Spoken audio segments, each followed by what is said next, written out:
Class ninth NCERT exercise 1.3 का part 3 है। Express the following in the form p over q where p and q are integers and q is not equal to zero. Means कि उन्होंने कहा है कि ये decimal form को हमने फ्रैक्शन की फॉर्म में चेंज करना है, जैसे पी ओवर क्यू। तो सबसे पहले हम देखते हैं 0.6 बार है। बार का मीन्स है 6 रिपीट हो रहा है, जैसे 0.666 सो ऑन, 6 चलता जाएगा। तो हम 0.6 बार को लिख सकते हैं 0.666 एंड सो ऑन, ये डॉट्स लगाई। अब हम 0.66 सो ऑन को एक्स के मीन्स कि एक्स को हम इसके इक्वल एज्यूम करेंगे कि मान लेते हैं कि एक्स जो है वो 0.6 एंड सो ऑन के इक्वल है। अब हम इन दोनों साइड्स के साथ 10 को मल्टीप्लाई करेंगे, ठीक है। 10 को इधर मल्टीप्लाई किया तो आ गया 10x, इधर मल्टीप्लाई किया तो आ गया 6.6666 एंड सो ऑन, ठीक है। अभी जो 6.66 सो ऑन है, इसको हम लिख सकते हैं 6 प्लस 0.666 सो ऑन। इसको हम तोड़ के लिख सकते हैं ऐसे, ठीक है। और अभी जो 0.66 सो ऑन है, इसको हमने ऊपर लेट किया था x के बराबर, ठीक है। ये देखिए ऊपर हमें इसको x के बराबर लेट किया था, तो अभी हम नीचे इसकी जगह पे x भर देंगे, ठीक है। और अभी ये स्टेप आ गया हमारे पास। अभी जो x है इधर आके माइनस हो गया, 10x minus x is equals to 9x, ठीक है। 9x इज इक्वल टू 6 आ गया। और अभी जो 6 है वो इधर 9 है वो इधर आके डिवाइड हो जाएगा और x की वैल्यू आ जाएगी 2/3। तो अभी हमने इसको ऊपर इसको हमने x के बराबर लेट किया था 0.6 बार को, जो 0.6 बार इसके बराबर है, और इसको हमने x के बराबर लेट किया था। और x की वैल्यू लास्ट पे क्या आ गई 2/3। तो इसका मतलब कि 0.6 बार जो है उसकी वैल्यू फ्रैक्शन में 2/3 आएगी। तो ये हमारा आंसर हो गया। अभी ये फर्स्ट सम था, सेकंड सम्स देखते हैं। सेकंड सम है 0.47 बार। यहाँ पे 47 दोनों पे बार नहीं है, सिर्फ 7 पे बार है। तो इसका हम लिख सकते हैं 0.4777 सो ऑन, क्योंकि 7 पे बार है, 4 पे बार नहीं है।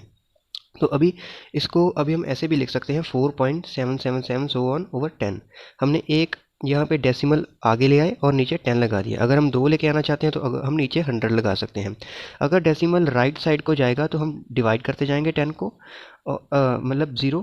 तो अगर हम लेफ़्ट साइड को डेसिमल को लाना चाहते हैं तो हम मल्टीप्लाई करेंगे, ठीक है। जितने डेसिमल हम प्लेस कर रहे हैं उतनी जीरो के साथ। तो अभी हम इसको ऐसे भी लिख सकते हैं, क्योंकि ये तो एलसीएम हो गया ना, एलसीएम को तोड़ के लिख सकते हैं, जैसे 4/10 प्लस 0.77 सो ऑन ओवर 10। तो अभी हम इसको x के बराबर लेट करेंगे, 0.77 सो ऑन को x के बराबर लेट करेंगे। दोनों तरफ 10 को मल्टीप्लाई करेंगे जैसे पिछले सम में किया था, तो ये आ गया, ठीक है। और इधर 10x आ गया। तो अब हम यहाँ पे 7.777 है, तो अब हम इसको ऐसे भी लिख सकते हैं 7 प्लस 0.777। और जो 0.7 है वो हमने यहाँ पे x लेट किया था, तो यहाँ पे 7 प्लस x आ गया, ठीक है। और x इधर आके माइनस हो गया, 9x आ गया, और x की वैल्यू आ गई 7/9। 7 इधर आके डिवाइड हो गया।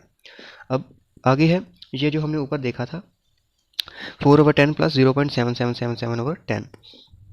तो अब हम इसमें 0.77 को x लेट किया था और x की वैल्यू हमारे पास 7/9 आ चुकी है। तो अब हम x को इसमें पुट करेंगे, जैसे कि 4/10 प्लस 0.7 था, यहाँ पे इसकी जगह पे हम 7/9 फिल कर देंगे। यहाँ ऊपर 7 आ गया, नीचे 9 आ गया। 9 मल्टीप्लाई बाय 10, ये ऊपर देखिए, ये देखिए ऊपर 10 है यहाँ पे, और जब हम 7 ऊपर रखेंगे 9 नीचे रखेंगे, 9 मल्टीप्लाई 10 90 आ गया, इस 7/90 आ गया। अब हम इसको एलसीएम से सॉल्व कर लेंगे, यहाँ पे 36 प्लस 7/90, और इसका आंसर आ जाएगा 43/90, ठीक है। अब हम नेक्स्ट सम करते हैं। नेक्स्ट पार्ट है फोर्थ पार्ट।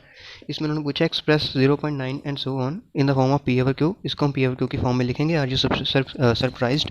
तो ये आगे की बात है। सबसे पहले हम 0.9 को पी ओवर क्यू की फॉर्म में लिख के देखते हैं कैसे आएगा।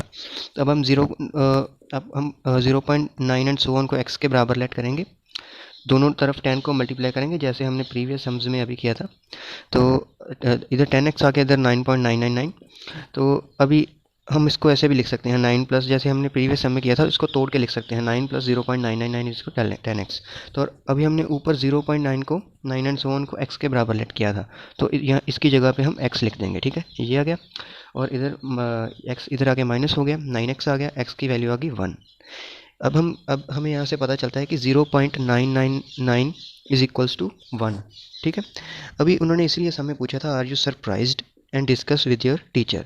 अभी मैं आपको बताता हूँ 0.99 की वैल्यू 1 क्यों आ गई। क्योंकि अभी ये पढ़िए आप, the difference between 1 and 0.999 is इतना आएगा, ठीक है। 1 के बीच में और जो क्वेश्चन में उन्होंने पूछा था जिसकी फ्रैक्शन निकालनी थी वो ये है। 1 के बीच में और इसके बीच में इतना डिफरेंस आ गया, 1 में से अगर ये माइनस करें तो ये आएगा, जो कि नेग्लिजिबल है। 0.0001 एक तरह से नेग्लिजिबल ही है, ज़ीरो के बराबर ही होता है। और अगर ये नेग्लिजिबल है तो वही हम कह सकते हैं कि 0.9 जो है वो एक के बिल्कुल ही पास है, ठीक है। क्योंकि ये जो वैल्यू है ये मतलब कि अगर हम इनका डिफरेंस देखें, वन वन माइनस हम जब करते हैं तो इनका डिफरेंस ही आता है, तो डिफरेंस अगर देखें तो बहुत ही छोटा है, तो हम कह सकते हैं कि जो 0.9 है वो बहुत ही पास है 1 के, तो इसलिए हमारा आंसर जस्टिफाई हो गया कि 1 एज द आंसर भी जस्टिफाइड, क्योंकि जो 1 है वो बहुत नज़दीक है 0.99999। ठीक है, ठीक है फ्रेंड्स, थैंक यू।